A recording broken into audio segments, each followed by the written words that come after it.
Not an iota. Pero ni tantito así. Nada.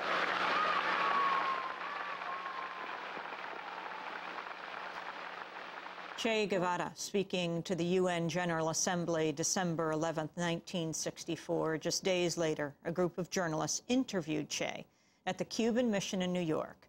The legendary reporter from Pacifica, Chris Koch, was among that group. This is a rare excerpt of the press conference, beginning with Koch's introduction. This is Chris Koch. On Wednesday night, December 16th, a group of American socialist journalists and writers spent about an hour talking with Comandante Che Guevara at the Cuban mission here in New York.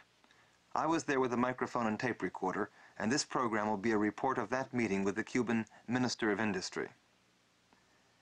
East 67th Street between Madison and Fifth Avenue was blocked off by barricades and a handful of policemen. The group of writers who had met at a restaurant in the neighborhood were stopped by police at the corner. We waited until clearance came from the Cuban Mission building near the center of the block, and then walked into a large townhouse through a tight line of New York's finest, making comments and nudging us as we tried to get through the door. We waited in a storeroom for about a half an hour and then went upstairs, into a large room with a high ceiling, a desk, a marble fireplace, chandeliers, and 3 sofas, partially surrounding a large coffee table.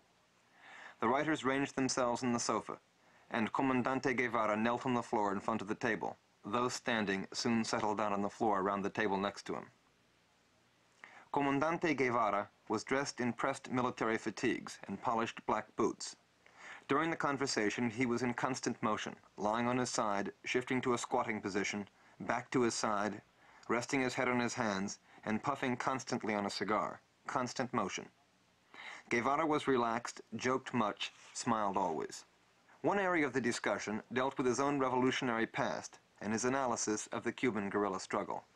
You are Argentinian by birth, and rather than make a revolution in the Argentine, you went out and, as I understand it, traveled and stayed in several countries before coming into conjuncture with Fidel Castro in Mexico. I would like to ask how you look back upon this and see it as some kind of lucky juncture, or that somehow you were searching until a revolutionary situation coalesced, or...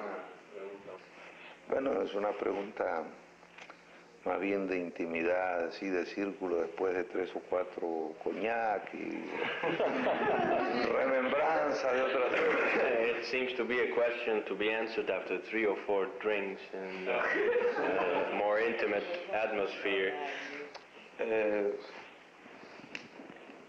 En general lo que se puede decir, In general, what we could say, que hay algunos momentos there are some moments de nuestra revolución in our revolution que son cosas de loco. that are things completely mad.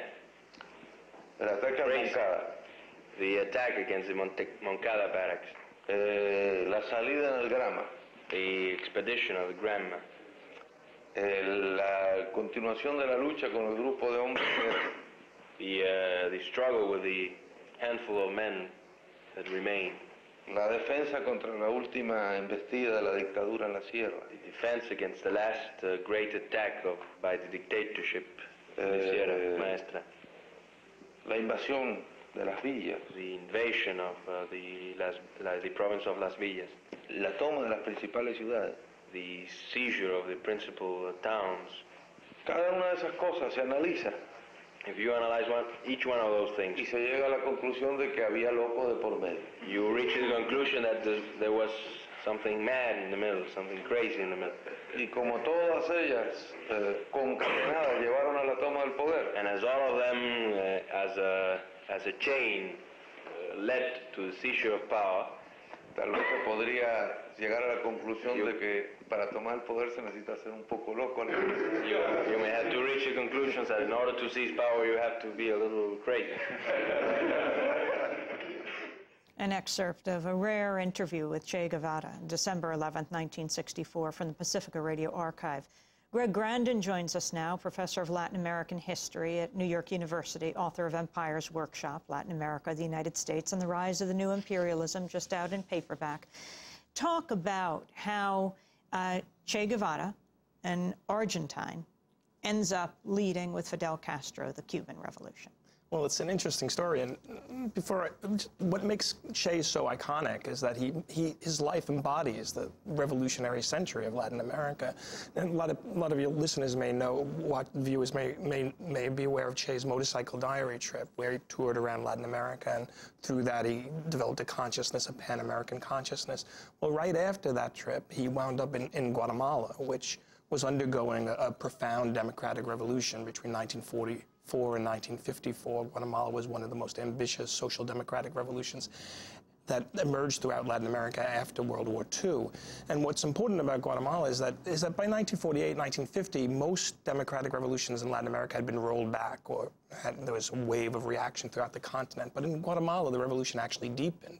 And Che spent 1953, wound up in Guatemala, he landed in Guatemala in 1953, and he lived through the counter-revolution. This was the United States' first CIA-orchestrated coup in Latin America.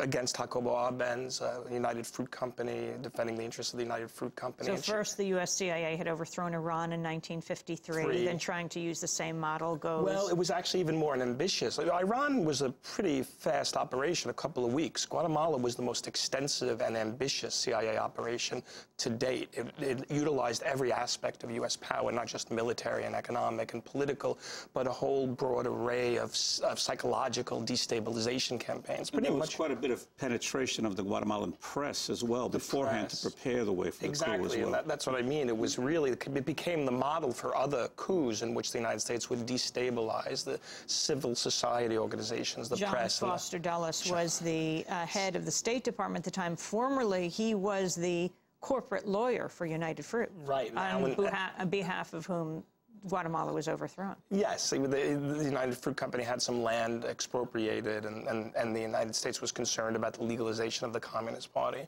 And what's important in terms of Che is that he witnessed this. He was, in Guatemala, he developed more of a revolutionary consciousness. He worked as a socially committed doctor, ministering to the country's poor in a clinic.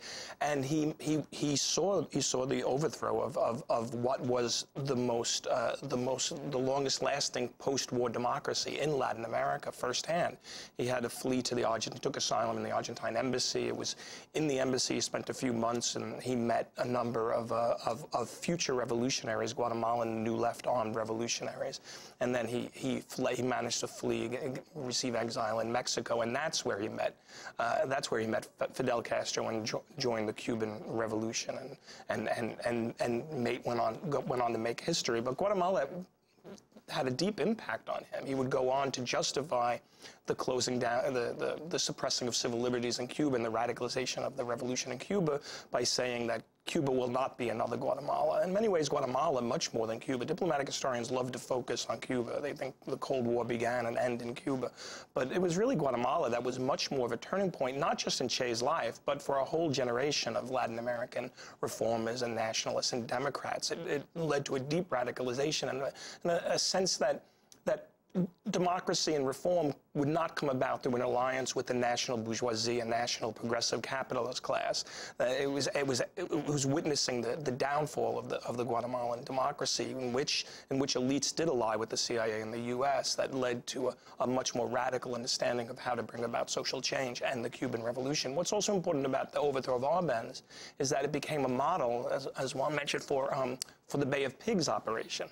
Because of the success, or the easy success, the seemingly easy success of the overthrow of Arbenz, CIA got a bit confident, and a lot of many of the assumptions the lessons that they thought they learned from Guatemala, they applied in the Bay of Pigs. Of course, the Bay of Pigs was a complete disaster that went on to have a much more radicalizing influence throughout the Americas. Explain the Bay of Pigs, but even how, once Fidel and Che had linked up in Mexico, how they actually launched the revolution, came into Cuba.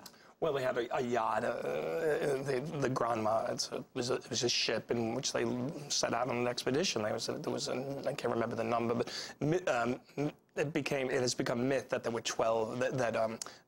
That once they landed, the Batista's army was waiting for them, and they ambushed them, and a number of the people on the expedition, which I think started with 80 men or something like that, around 80-something. It's become myth that 12 survived. Obviously, that has a certain resonance within the New Testament, and 12 made it into the Sierra Maestra and began to organize, and among them were Che and Fidel, and it was Che developed a reputation, a well-deserved reputation as a military strategist, and he won a number of key battles against Batista's army.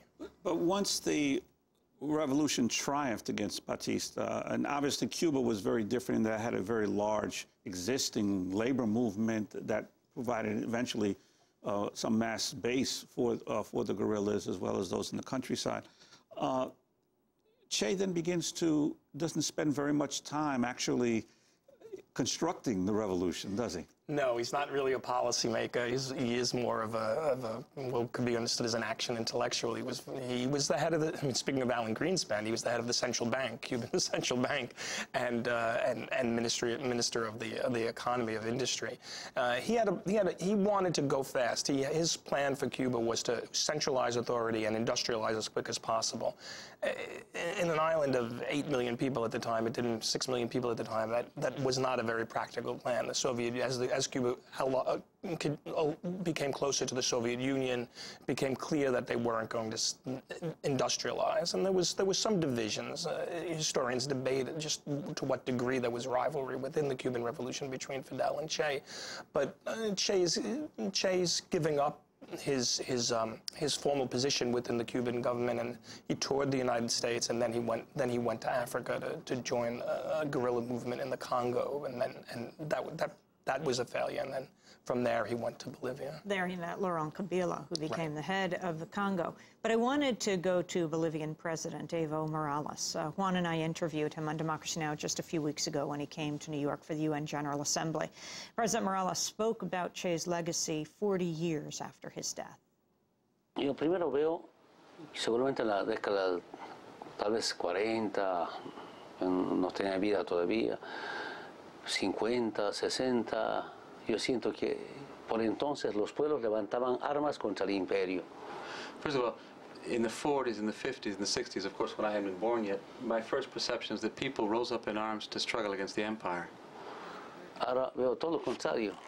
Now I see quite the opposite. Es el imperio quien levanta armas contra los pueblos. There's the empire that's raising up arms against the peoples.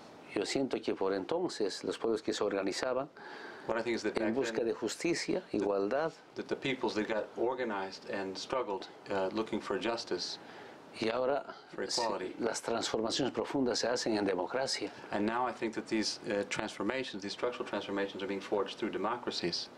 Desde estos dos puntos de vista, pues Che Guevara sigue siendo un símbolo que dio su vida por los pueblos. And from these 2 points of view, Che Guevara continues to be a symbol of someone who gave his life for the people. Cuando en Latinoamérica y en Bolivia imperaban las dictaduras militares. When in Bolivia and in other countries around the world reigned military dictatorships. Y no se puede entender después de 40 años, el Che está en todo el mundo. And so that's why it's amazing to see that all over the world Che Guevara is still there 40 years later.